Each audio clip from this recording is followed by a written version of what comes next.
여러분, 잠깐 멈춰보세요. 지금 이 순간 여러분의 통장 잔고가 얼마인지 알고 계십니까? 아마 바로 대답하실 수 있을 겁니다. 그렇다면 이 질문은 어떻습니까? 지금 이 순간 여러분 곁에 진심으로 손을 잡아줄 사람이 몇 명이나 있습니까? 지금 이 순간 아침에 눈을 떴을 때 오늘 하루가 기대되십니까? 지금 이 순간 여러분 자신을 사랑하고 계십니까? 아마 쉽게 대답하기 어려우실 겁니다. 우리는 평생을 돈을 모으기 위해 달려왔습니다. 더 좋은 집, 더 좋은 차, 자녀 교육, 노후 대비 통장. 그런데 막상 그 모든 것을 이루고 나서야 비로소 깨닫는 사람들이 있습니다. 내가 준비한 것은 노후의 껍데기였구나. 오늘 저는 여러분께 아무도 가르쳐 주지 않았던 이야기를 드리려 합니다. 돈으로는 절대 살 수 없는, 그러나 노후를 진짜로 지켜주는 것들. 이 이야기를 끝까지 들으신다면 여러분의 남은 인생이 달라질 것입니다. 단 하나의 문장만 가슴에 새기셔도 충분합니다. 자, 이제 시작하겠습니다. 때는 조선 후기 강진 유배 시절의 일입니다. 정약용 선생이 초가집 처마 밑에 앉아 책을 펼치고 있을 때 젊은 제자 이준혁이 달려왔습니다. 숨이 차도록 뛰어온 듯 이마에 땀이 맺혀 있었습니다. 이준혁이 무릎을 꿇으며 말했습니다. 스승님, 저는 요즘 마음이 너무 불안합니다. 앞날이 보이지 않고 무엇을 준비해야 노년에 편안할 수 있는지 모르겠습니다. 재산을 모아야 합니까? 아니면 자식을 잘 키워야 합니까? 정약용 선생이 책을 덮으시고 조용히 하늘을 바라보셨습니다. 한참 후 입을 여셨습니다. 준혁아, 나는 지금 유배지에 있다. 권세도 없고 재물도 없다. 그런데도 나는 매일 아침이 풍요롭다. 그 이유를 아느냐? 이준혁은 고개를 저었습니다. 사람은 돈이 떨어지면 가난해지고 권세가 떨어지면 외로워진다. 그러나 내면에 무언가를 쌓은 사람은 아무것도 떨어지지 않는다. 오늘 내가 들려줄 이야기는 바로 그 무언가에 대한 것이다. 잘 들어라. 이준혁은 자세를 고쳐 앉았습니다. 그리고 스승의 이야기는 시작되었습니다. 여러분, 오늘 갑자기 몸이 너무 아파서 응급실에 가야 한다면 지금 당장 전화할 수 있는 사람이 몇 명이나 있으십니까? 단순히 연락처가 저장되어 있는 사람이 아니라 전화를 받으면 지금 바로 갈게요라고 말해줄 사람 말입니다. 잠깐 생각해 보세요. 10명? 5명? 아니면 1명? 어쩌면 지금 이 질문이 가슴을 서늘하게 만들었을지도 모릅니다. 우리는 살아가면서 수백, 수천 명의 사람을 만납니다. 직장 동료, 이웃, 동창, 거래처 사람들 하지만 그 많은 만남 중에서 진짜 관계는 얼마나 될까요? 심리학자들은 말합니다. 인간은 나이가 들수록 새로운 관계를 만드는 능력이 점점 약해집니다. 뇌는 익숙한 것을 선호하고 에너지가 줄어들며 낯선 환경에 대한 두려움이 커지기 때문입니다. 그래서 노후의 관계가 없다는 것은 단순히 외롭다는 감정의 문제가 아닙니다. 미국 하버드 의대의 연구에 따르면 사회적 고립은 하루 담배 15개비를 피우는 것과 동일한 건강 위험을 초래합니다. 관계는 건강입니다. 관계는 수명입니다. 관계는 노후의 진짜 재산입니다. 노후의 가장 무서운 가난은 통장이 비는 것이 아니라 전화할 사람이 없는 것입니다. 지금 당장 관계를 만들어야 합니다. 아직 늦지 않았습니다. 경기도 수원에 사는 김영수 씨는 올해 72살입니다. 그는 40년간 건설회사에서 현장 소장으로 일하며 집 2채를 마련하고 자식 2을 대학에 보냈습니다. 누가 봐도 성공한 삶이었습니다. 그런데 퇴직 후 이상한 일이 생겼습니다. 전화기가 울리지 않았습니다. 직장에 다닐 때는 하루에도 수십 통씩 전화가 왔습니다. 점심 약속, 저녁 자리, 골프 모임, 회식. 그런데 퇴직 증서를 받은 다음 날부터 그 전화들이 하나씩 끊어지기 시작했습니다. 처음엔 몰랐어요. 바쁜 사람들이니 좀 지나면 다시 연락 오겠지 했죠. 그런데 1년이 지나도 2년이 지나도 아무도 먼저 연락 오지 않더군요. 김영수 씨는 아침마다 소파에 앉아 텔레비전을 보는 것이 일과가 되었습니다. 아내는 아내대로 친구들과 모임이 있었지만 그는 갈 곳이 없었습니다. 자녀들은 각자의 삶이 바빠서 주말에도 좀처럼 오지 않았습니다. 그러던 어느 겨울날 김영수 씨는 심장이 갑자기 두근거리고 숨이 차오르는 것을 느꼈습니다. 응급실에 가야 할 것 같았습니다. 아내는 마침 모임에 나가고 없었고 그는 혼자 전화기를 들었습니다. 누구에게 전화해야 할지 몰랐습니다. 연락처를 위아래로 스크롤하다가 그는 눈물이 났습니다. 수백 개의 번호가 있었지만 지금 이 순간 전화를 걸 수 있는 사람이 단 한 명도 떠오르지 않았습니다. 결국 그는 119에 전화해 혼자 응급실에 갔습니다. 다행히 큰 이상은 없었습니다. 하지만 그 병원 침대에서 그는 처음으로 자신이 진짜 가난하다는 것을 깨달았습니다. 퇴원 후 김영수 씨는 달라지기 시작했습니다. 동네 노인정에 나갔습니다. 처음엔 낯설었습니다. 자존심이 상하기도 했습니다. 화려하게 살아온 사람이 여기에 와야 하나 싶기도 했습니다. 그런데 석 달이 지나자 달라졌습니다. 매일 마주치는 얼굴들이 생겼고 이름을 기억하는 사람들이 생겼습니다. 누군가 아프면 걱정이 되었고 누군가 웃으면 자신도 웃게 되었습니다. 지금 김영수 씨는 말합니다. 내가 40년 동안 쌓은 것보다 지난 2년 동안 만든 사람들이 내 노후를 더 든든하게 해줬어요. 아침에 노인정 가면 영수 씨 왔어요? 하는 목소리가 있잖아요. 그 한마디가 얼마나 따뜻한지 돈으로는 살 수 없습니다. 관계는 저절로 유지되지 않습니다. 관계는 돈처럼 투자해야 합니다. 시간을 내고 먼저 연락하고 상대의 이야기를 들어주는 것, 그것이 관계에 적금을 붓는 일입니다. 노후에 든든한 것은 두꺼운 통장이 아니라 따뜻한 사람입니다. 여러분은 지금 몸이 보내는 신호를 듣고 계십니까? 아침에 일어날 때 무릎이 아프고 계단을 오를 때 숨이 차고 밤에 잠을 이루지 못하고 뭔가를 먹으면 속이 더부룩하고 그럴 때 여러분은 어떻게 하십니까? 나이 드니까 그렇지 뭐 하고 넘기지는 않으십니까? 인간의 뇌는 불편한 사실을 외면하도록 설계되어 있습니다. 심리학에서는 이것을 부인 기제라고 합니다. 특히 건강 문제에서 이 경향은 두드러집니다. 지금 당장 크게 아프지 않으면 우리는 아프지 않다고 믿고 싶어 합니다. 하지만 몸은 거짓말을 하지 않습니다. 몸이 보내는 작은 신호들은 사실 몸이 지금 도와달라고 외치는 소리입니다. 그 소리를 오래 무시하면 어느 날 갑자기 몸은 더 이상 신호를 보내지 않습니다.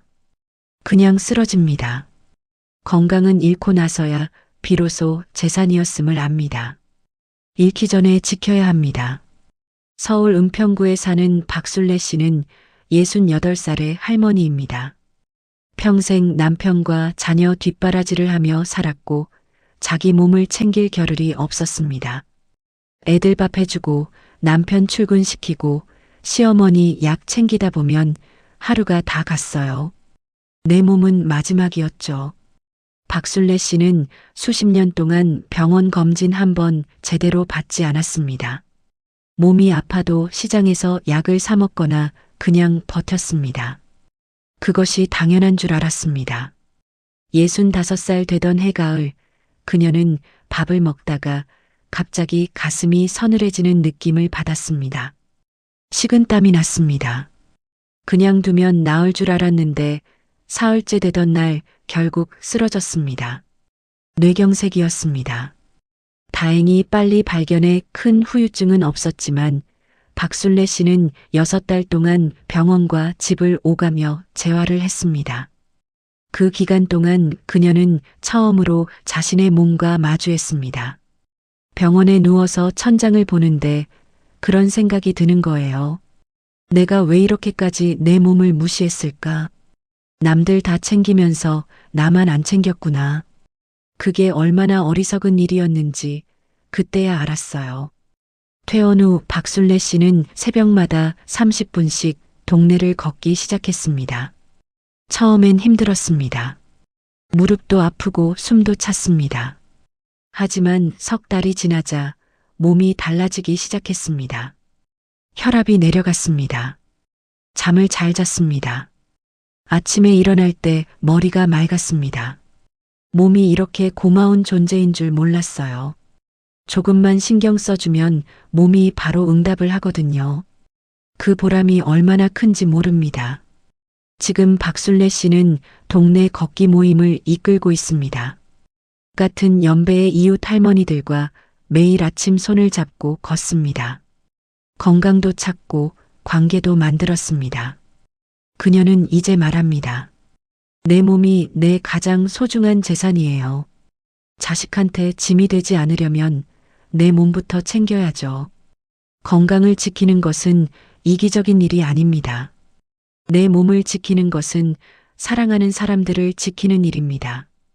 하루 30분의 걸음이 수천만 원의 병원비를 막아줍니다. 지금 당장 신발을 신고 밖으로 나가십시오. 여러분, 지금도 가슴속에 미워하는 사람이 있으십니까?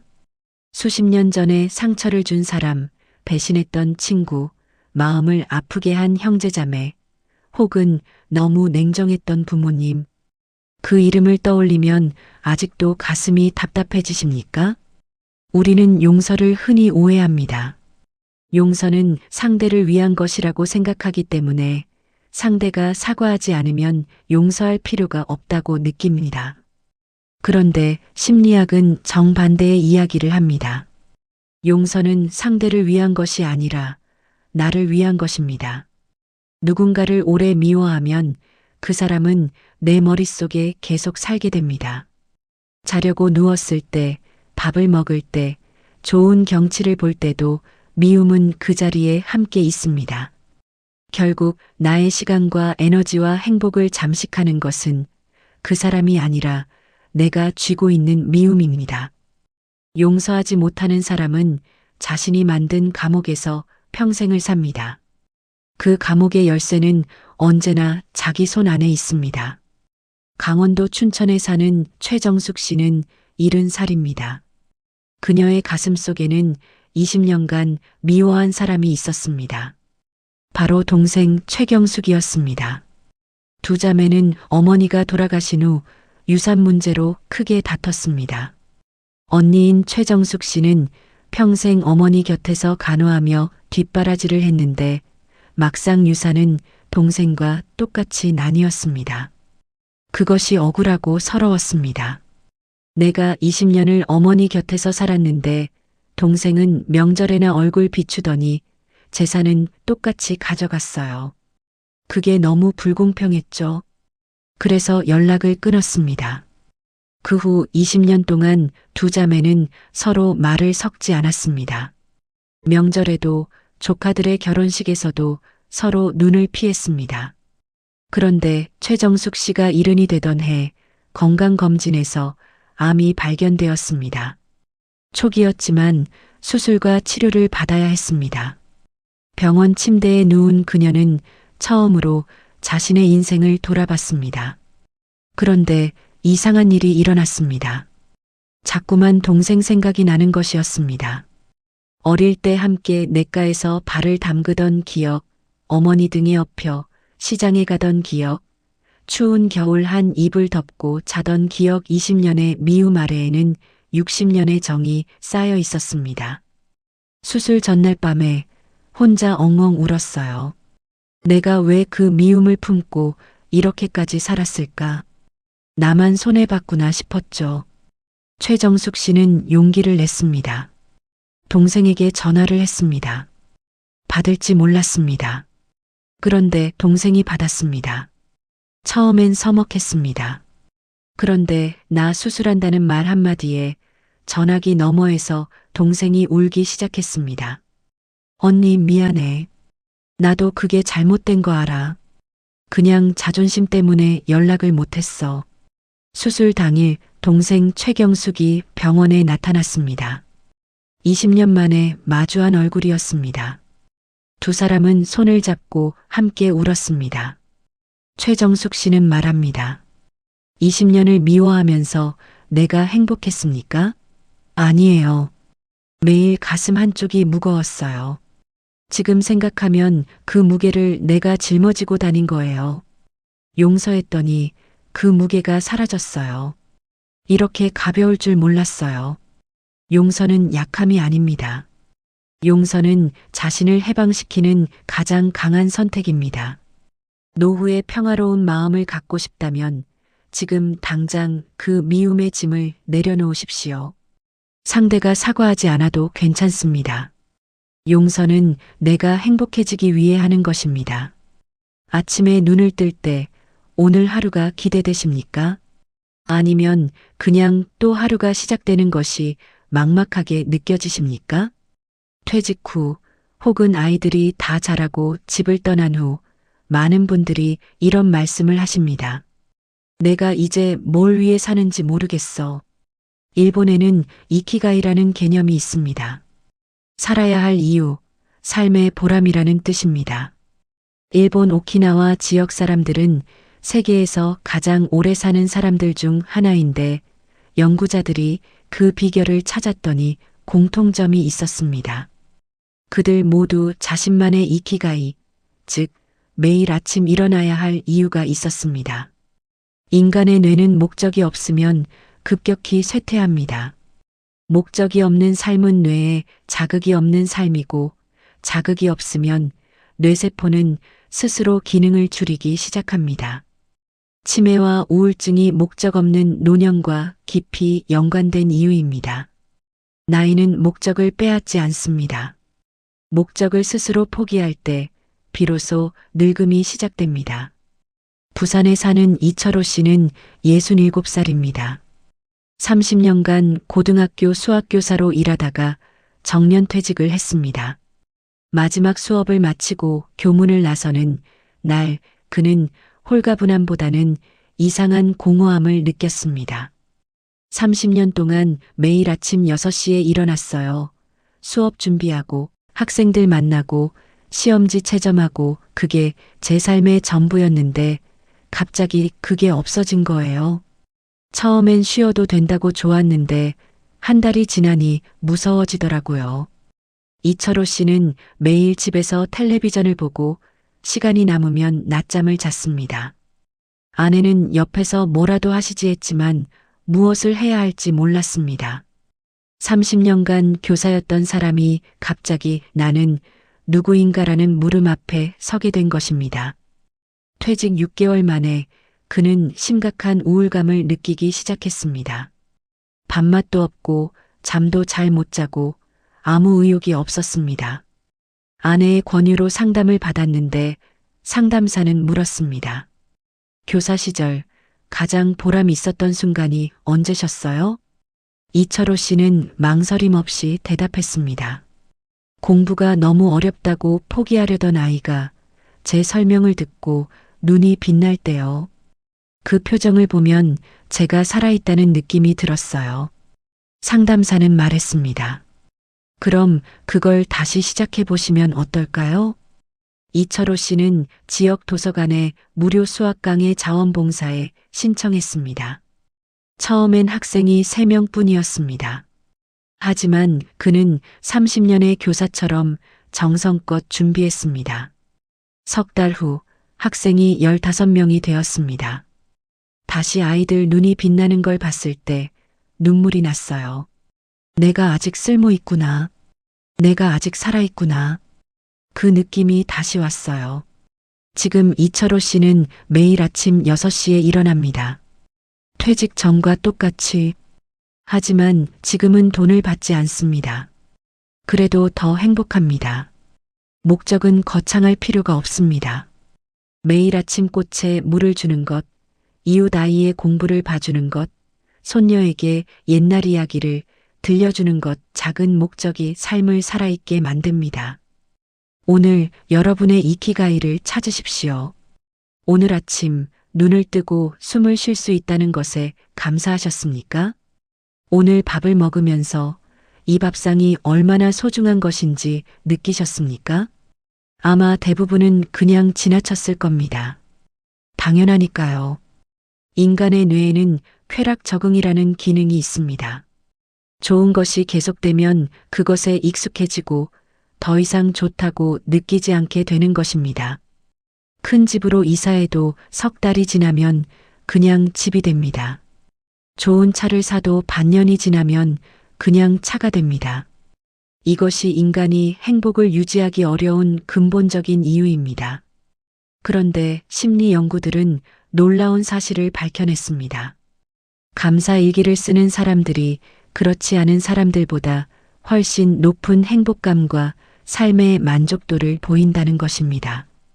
감사는 뇌의 쾌락 적응을 리셋시켜줍니다. 익숙한 것을 다시 새롭게 보이게 만들어줍니다. 감사할 줄 아는 사람은 이미 충분합니다. 불평할 줄만 아는 사람은 아무리 가져도 부족합니다. 경북 안동에 사는 정말순 씨는 69살의 할머니입니다. 평생 농사를 짓고 살아온 그녀는 허리가 굽고 손이 거칩니다. 객관적으로 보면 어렵고 고단한 삶이었습니다. 그런데 정말순 씨를 만나본 사람들은 하나같이 말합니다. 어쩜 저렇게 긍정적이고 행복해 보일까? 비결이 있었습니다. 정말순 씨는 40년 전 남편이 교통사고로 갑자기 세상을 떠났습니다. 아이 셋을 혼자 키워야 했습니다. 눈물도 많이 흘렸고 억울하기도 했습니다. 그런데 그 시절 그녀의 마음을 붙들어준 것이 있었습니다. 매일 밤 자기 전에 그날 하루 감사한 것 3가지를 속으로 말하는 습관이었습니다. 처음엔 정말 감사한 게 없었어요. 남편 없이 혼자 아이 셋 키우는데 뭐가 감사해? 그런데 억지로라도 찾아보니까 있더라고요. 오늘 애들이 밥을 잘 먹었다. 오늘 비가 와서 채소들이 살아났다. 오늘 이웃집 아주머니가 반찬을 나눠줬다. 그런 것들이요. 그 작은 습관이 40년을 이어졌습니다. 자녀들이 자라면서 어려운 고비들이 있었습니다. 가뭄이 들어 농사를 망친 해도 있었고 아들이 사고를 당한 해도 있었습니다. 그럴 때마다 정말순 씨는 더 열심히 감사한 것을 찾았습니다. 막내딸 정은영 씨는 말합니다. 어머니가 힘들 때일수록 더 감사하다고 하시는 걸 보면서 어릴 때는 이해가 안 됐어요. 그런데 제가 나이 들어보니 알겠어요. 어머니는 그 감사로 자기 자신을 지킨 거예요. 지금 정말순 씨는 손주들에게도 그 습관을 가르칩니다. 저녁 밥상에서 손주들이 그날 감사한 것을 말하게 합니다. 처음엔 쑥스러워하던 손주들이 이제는 먼저 말합니다. 할머니, 오늘 감사한 거 있어요. 오늘 친구가 제 그림 예쁘다고 했어요. 정말순 씨는 그 말을 들을 때마다 눈물이 난다고 합니다. 자신이 힘든 시절에 붙들었던 것이 이제 손주에게 전해지고 있으니까요. 오늘 밤 자기 전에 감사한 것 3가지를 말해 보십시오. 너무 작아도 괜찮습니다. 오늘 햇볕이 좋았다. 오늘 좋아하는 음식을 먹었다. 오늘 이 이야기를 들었다. 그 3가지가 당신의 노후를 밝히는 등불이 됩니다. 여러분, 혹시 이런 말을 들어본 적 있으십니까? 이 나이에 그게 뭐가 중요해요? 이제 늙었는데 뭘 해? 그냥 가만히 계세요. 혹시 그 말을 다른 사람에게 들은 것이 아니라 스스로 자신에게 하고 있지는 않으십니까? 자존감이란 나는 가치 있는 사람이다라는 내면의 믿음입니다. 이 믿음이 흔들리면 사람은 점점 위축됩니다. 의견을 말하지 못하고 원하는 것을 요청하지 못하고 소외감 속에서 스스로를 작게 만들어 갑니다. 노년의 자존감이 무너지는 가장 큰 원인은 역할의 상실입니다. 직장인으로서의 역할, 부모로서의 역할, 사회 구성원으로서의 역할, 이 역할들이 사라지면서 나는 이제 아무것도 아니다라는 생각이 자리 잡습니다. 하지만 이것은 사실이 아닙니다. 역할이 사라졌다고 해서 가치가 사라지는 것이 아닙니다. 나무가 꽃을 피우지 않아도 뿌리는 여전히 땅을 붙들고 있듯이 우리의 존재 자체가 가치입니다. 당신의 가치는 역할에서 오지 않습니다. 당신이 살아온 그 자체가 이미 충분한 이유입니다. 인천에 사는 윤봉자 씨는 72살입니다. 그녀는 은행 창구에서 30년간 일하다가 퇴직했고 남편을 먼저 떠나보낸 후 혼자 살고 있습니다. 윤봉자 씨에게는 두 아들이 있었는데 그들이 어느 날부터 어머니를 대하는 태도가 달라졌습니다. 중요한 가족 모임에서 의견을 말하면 어머니는 그냥 계세요라는 말을 들었습니다. 손주 교육 문제에 참견하면 요즘 방식이 다르다며 무시당했습니다. 경제적인 조언을 하면 어머니는 모르신다고 했습니다. 처음엔 그러려니 했습니다. 그런데 그것이 반복되면서 윤봉자 씨는 점점 작아졌습니다. 가족 모임에 가기가 싫어졌습니다. 말을 안 하게 되었습니다. 집에서 혼자 있는 시간이 길어졌습니다. 어느 날 그녀는 오랜 친구 남영희 씨를 만났습니다. 봉자야, 너 왜 이렇게 작아졌어? 예전에 너 어디 갔어? 그 말이 심장을 찔렀습니다.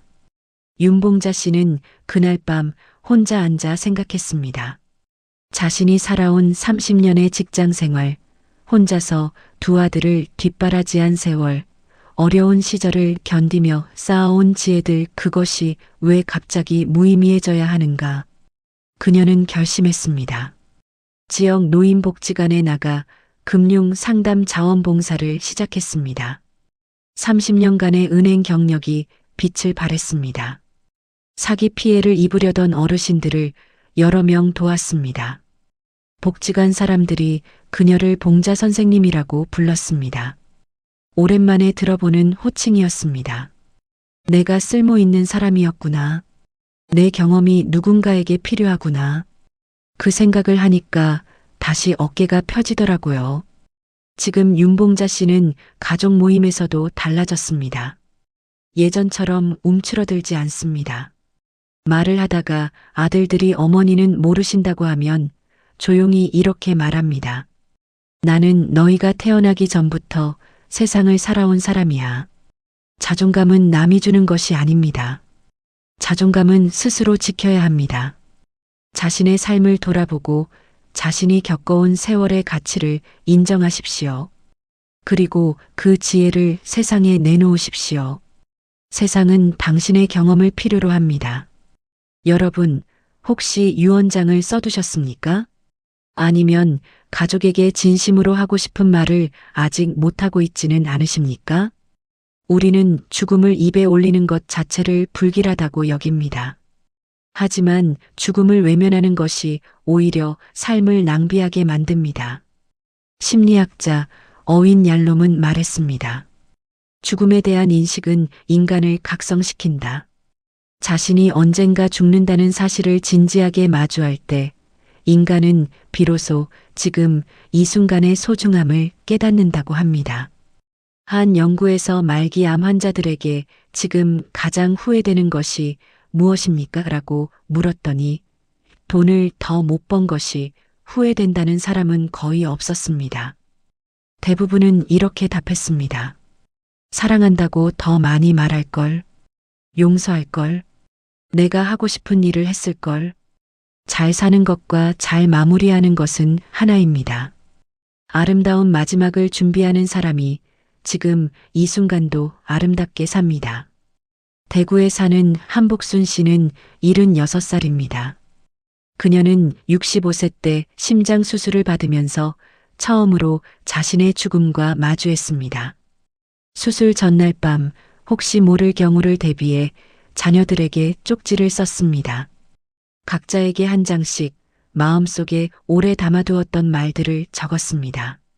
큰딸에게는 내가 태어났을 때 엄마가 얼마나 기뻤는지를, 아들에게는 어릴 때 더 많이 안아주지 못해서 미안하다는 말을, 막내에게는 내 웃음소리가 엄마 인생 최고의 선물이었다고 적었습니다. 다행히 수술은 성공했습니다. 그런데 한복순 씨는 그 쪽지를 그냥 자녀들에게 나눠줬습니다. 혹시 몰라서 써뒀는데 살았으니까 줄게라고 하면서요. 자녀들의 반응은 예상 밖이었습니다. 큰딸이 1시간을 울었습니다. 아들은 엄마 나 그 말 평생 기다렸어요 라고 했습니다. 막내는 그 쪽지를 지갑에 넣고 다닌다고 했습니다. 한복순 씨는 그때 깨달았습니다. 자신이 평생 마음속에만 담아두었던 말들이 자녀들에게 얼마나 큰 선물이 되는지를. 그 후 그녀는 매년 가족 생일마다 손편지를 씁니다. 거창한 내용이 아닙니다. 그냥 내가 있어서 내 인생이 풍요로웠다는 말들입니다. 그리고 자신의 바람도 정리해뒀습니다. 장례식은 조용히, 꽃은 국화로, 마지막 음악은 동요 섬집 아기로. 죽음을 생각하니까 오히려 하루하루가 더 소중해졌어요. 오늘 말하지 않으면 내일 못할 수도 있으니까 사랑한다는 말을 더 자주 하게 됐어요. 죽음은 끝이 아니라 삶을 어떻게 살아야 하는지 가르쳐주는 스승입니다.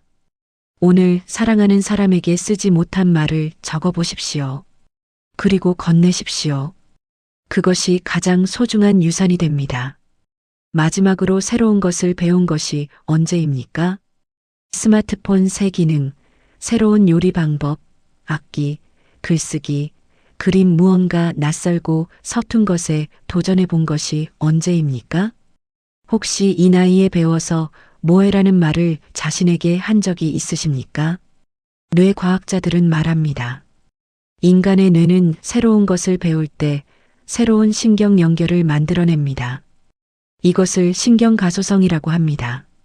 뇌는 나이와 상관없이 새로운 연결을 만들 수 있습니다. 배움을 멈추면 기존의 신경 연결이 약해집니다. 반대로 새로운 것을 계속 배우면 뇌는 계속 활성화됩니다. 치매 예방에 가장 효과적인 방법 중 하나가 바로 새로운 배움이라는 연구 결과가 있습니다. 배움은 뇌를 젊게 유지시킵니다. 서툴다는 것은 부끄러운 것이 아닙니다. 서툰 순간이 뇌가 가장 빛나는 순간입니다. 전남 순천에 사는 오경분 씨는 74살입니다. 초등학교도 제대로 못 마친 그녀는 평생 글을 잘 못 읽고 쓰는 것이 가장 큰 한이었습니다.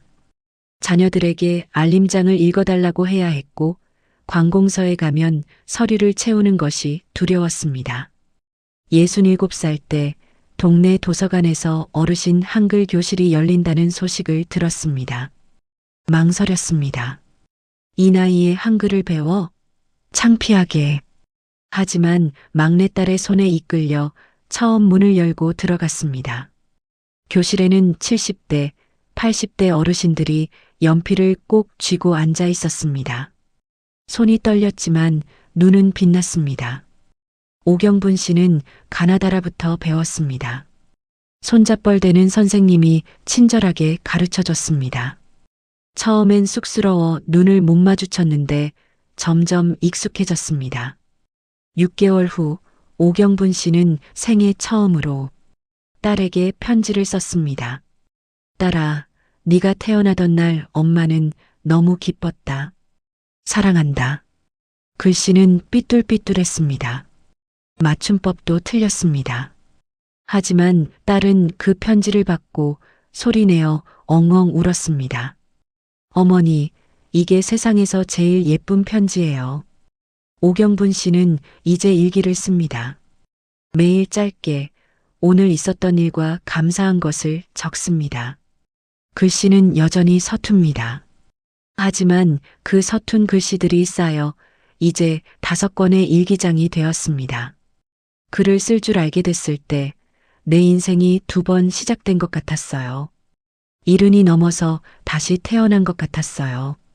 배움에는 나이가 없습니다. 오늘 배우기 시작하면 오늘부터 다시 젊어집니다.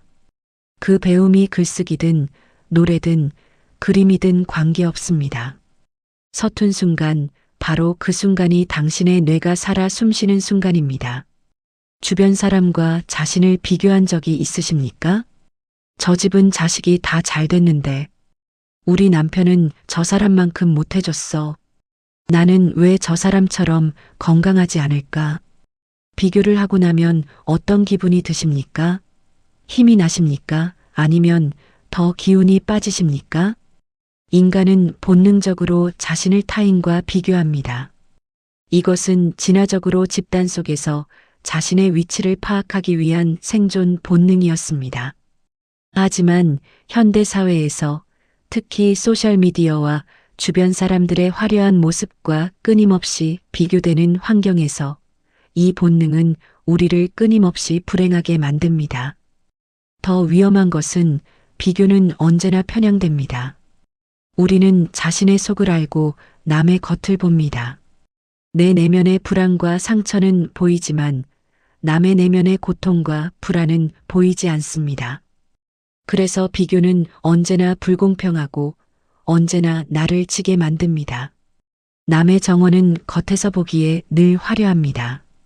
하지만 그 안에 어떤 가시덤불이 있는지는 그 집 주인만 압니다. 충남 공주에 사는 노영미 씨는 65살입니다. 그녀는 젊은 시절부터 가까운 친구 강미숙 씨와 끊임없이 자신을 비교해 왔습니다. 강미숙 씨는 의사 남편과 결혼해 서울에 살면서 자녀들이 모두 좋은 직장에 들어갔습니다. 노영미 씨 눈에 강미숙은 언제나 부럽고 빛나는 존재였습니다. 미숙이 이야기만 나오면 기분이 이상했어요. 뭔가 내가 못난 것 같고 내 인생이 초라해 보이고, 그런데 60살이 넘어 두 사람이 다시 가까워지면서 노영미 씨는 놀라운 사실을 알게 됐습니다. 강미숙 씨는 겉으로는 화려해 보였지만 남편과의 관계가 오랫동안 냉랭했습니다. 자녀들은 바빠서 1년에 한두 번 얼굴을 볼까 말까 했습니다.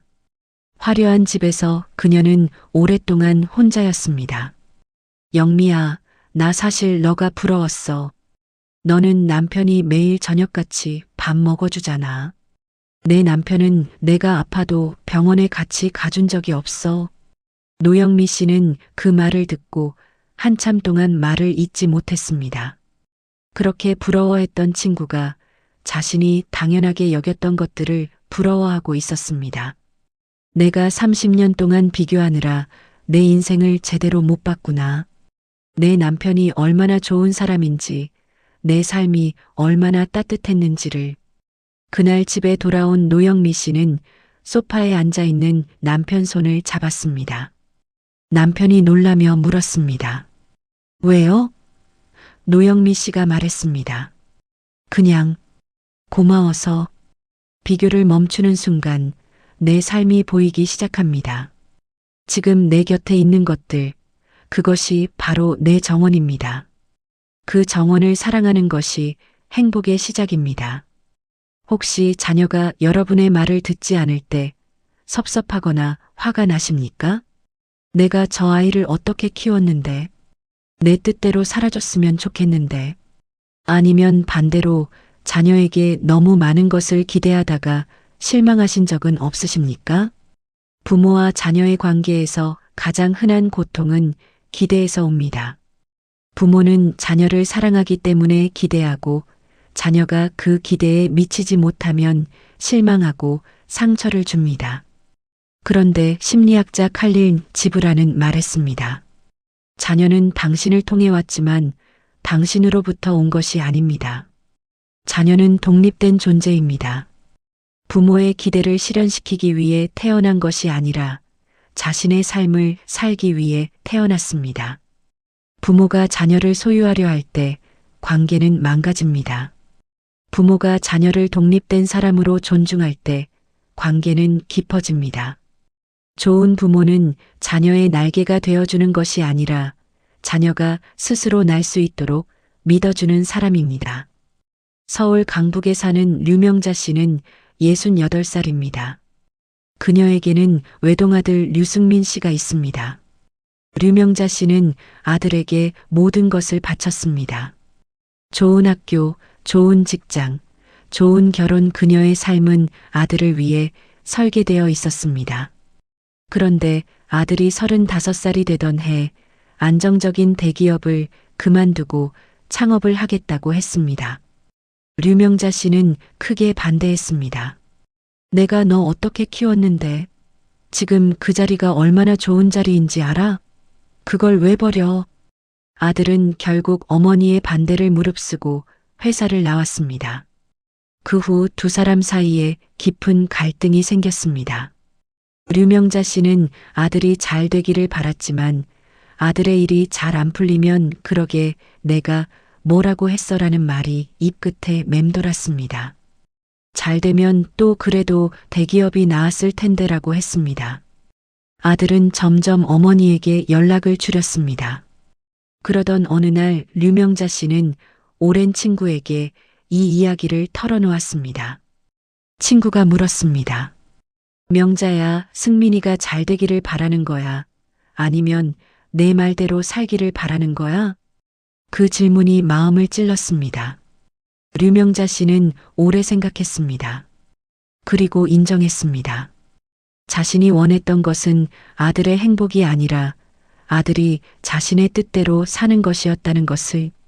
그녀는 아들에게 전화를 했습니다. 승민아, 엄마가 미안하다. 엄마가 내 삶이 아니라 엄마 마음을 더 챙겼구나. 이제부터는 내 선택을 믿을게.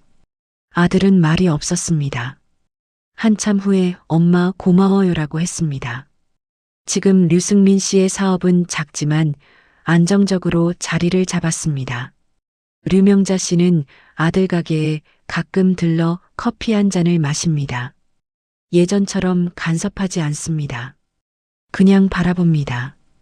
그게 더 행복하다는 것을 알았습니다. 자녀에게 가장 큰 선물은 믿음입니다. 간섭이 아니라 지지, 통제가 아니라 응원, 그것이 노후의 자녀와 따뜻한 관계를 유지하는 비결입니다. 혼자 있을 때 마음이 편하십니까? 아니면 혼자 있으면 불안해지고 뭔가를 계속해야 할 것 같고 텔레비전이라도 켜놓지 않으면 견디기 힘드십니까? 현대인들은 혼자 있는 것을 두려워합니다. 혼자 있으면 생각이 너무 많아지고 그 생각이 과거의 후회나 미래의 불안으로 이어지기 때문입니다. 하지만 철학자들과 심리학자들은 말합니다.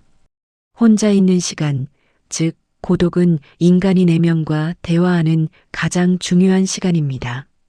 고독 속에서 사람은 자신이 진짜 원하는 것이 무엇인지, 자신의 삶이 어디로 가고 있는지를 봅니다. 혼자 있는 것을 즐길 수 있는 사람은 어떤 상황에서도 내면의 평화를 유지할 수 있습니다. 고독은 외로움이 아닙니다. 고독은 자기 자신과 깊어지는 시간입니다. 경기도 고양에 사는 홍순자 씨는 70살입니다. 남편이 65세에 세상을 떠났고 자녀들은 각자의 삶을 살고 있습니다. 홍순자 씨는 갑자기 혼자가 되었습니다. 처음엔 너무 힘들었습니다. 밤이 되면 집이 너무 조용해서 심장이 두근거렸습니다. 방마다 남편의 흔적이 있었고 그것들이 다 슬픔이었습니다. 텔레비전을 밤새 켜두고 잠을 청했습니다. 자녀들이 걱정해서 요양원에 가겠냐고 물었습니다. 홍순자 씨는 고개를 저었습니다. 요양원은 싫었습니다. 어딘가에 들어가서 살기보다 자신이 살던 집에서 자신의 방식으로 살고 싶었습니다.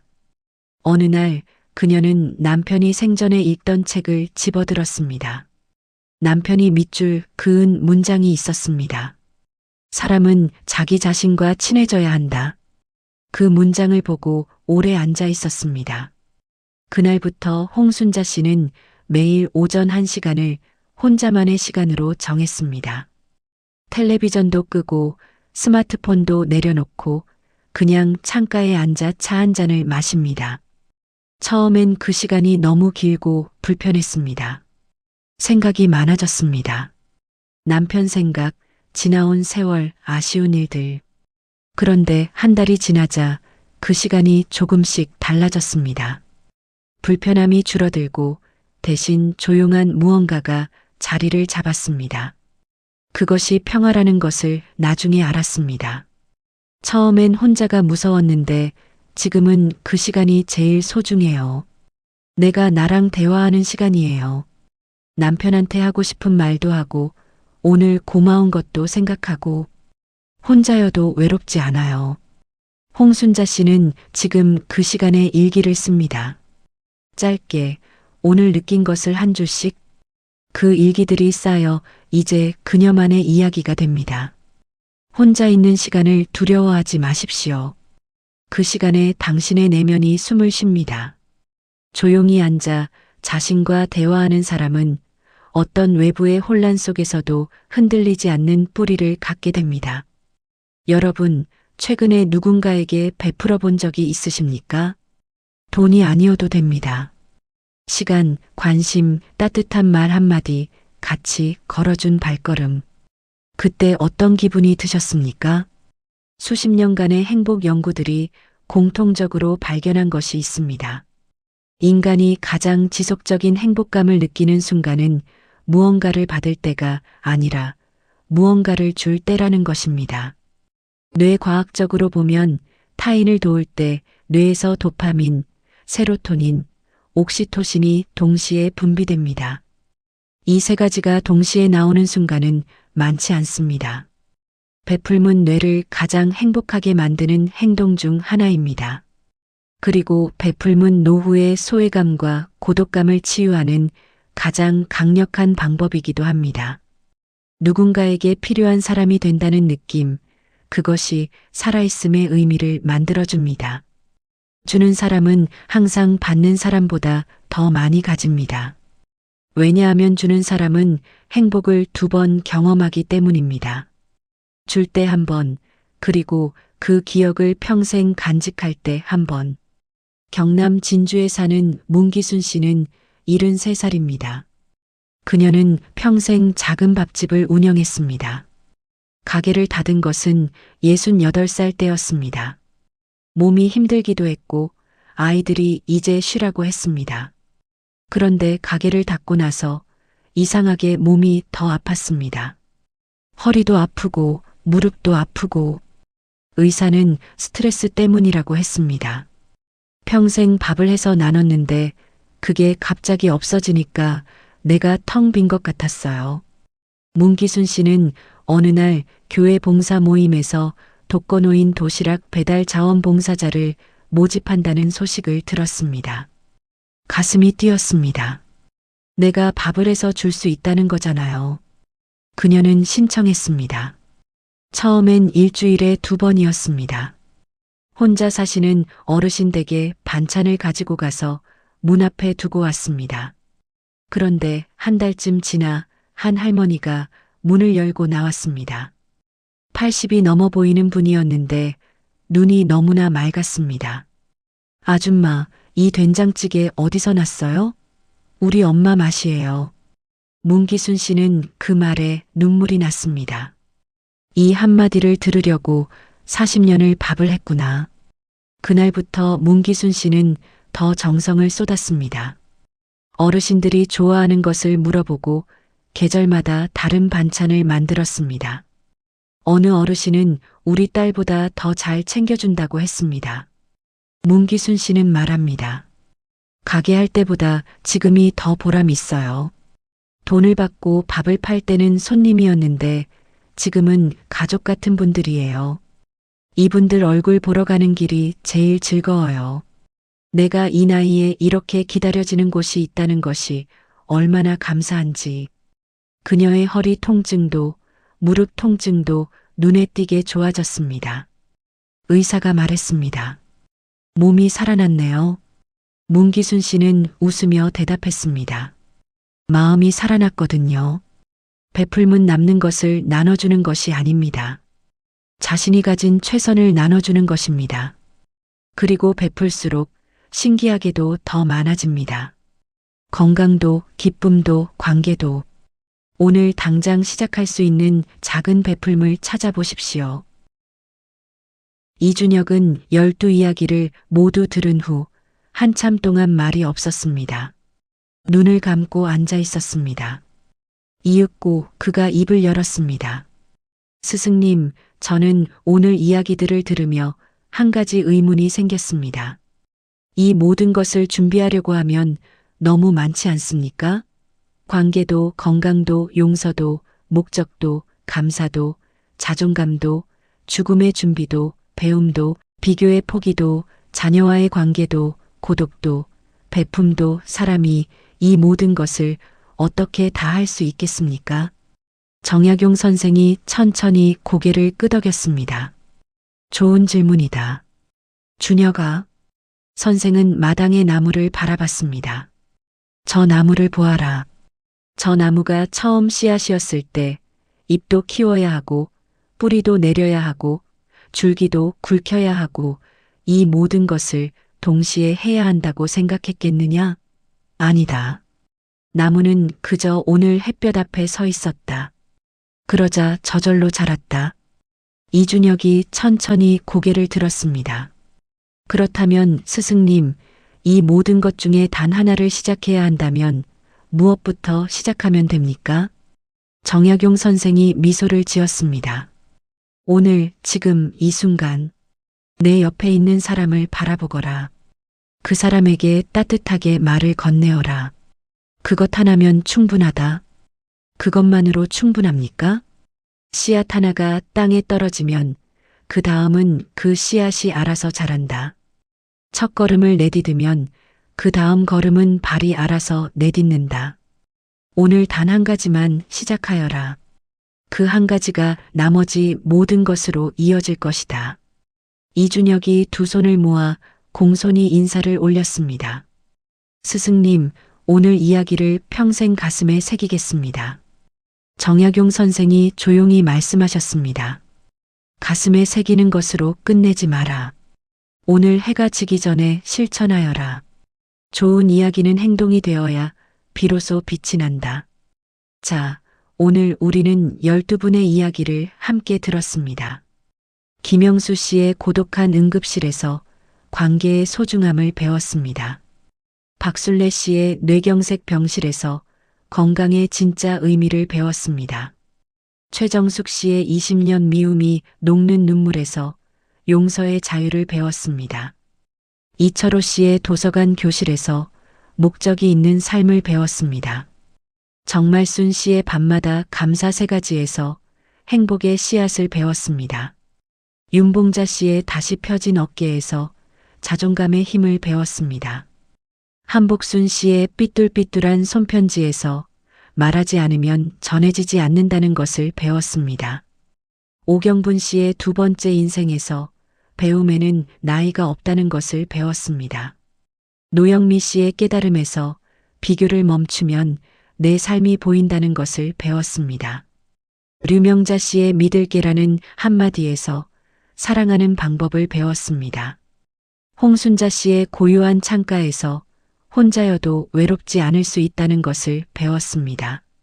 문기순 씨의 도시락 배달길에서 베풀미 가장 풍요롭다는 것을 배웠습니다. 이 이야기들에서 공통된 것이 하나 있습니다. 그것은 돈이 아닙니다. 그것은 바로 자기 자신과 솔직하게 마주하는 용기입니다. 노후를 진짜로 준비한다는 것은 통장을 채우는 것이 아닙니다. 마음을 채우는 것입니다. 관계를 쌓는 것입니다. 자신을 사랑하는 것입니다.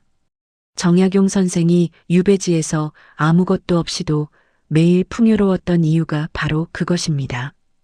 마음이 가득 찬 사람에게는 아무것도 빈 곳이 없습니다. 여러분, 오늘부터 딱 한 가지만 시작해 보십시오. 오늘 밤 자기 전에 감사한 것 3가지를 말해 보십시오. 오늘 오래 연락하지 못한 사람에게 먼저 전화해 보십시오.